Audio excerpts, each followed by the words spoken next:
Hi Eric.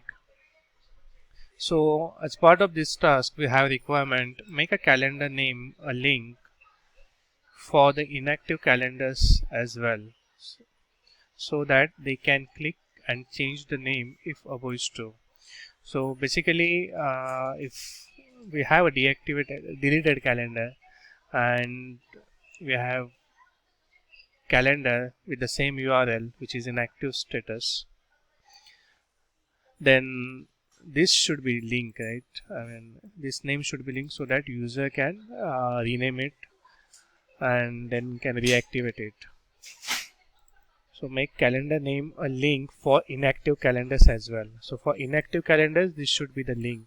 That's what my understanding is.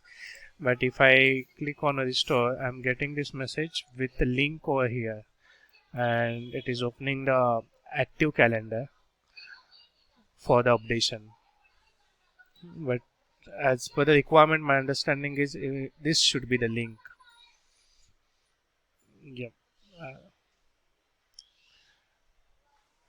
yeah. Let me know your thoughts. Thank you.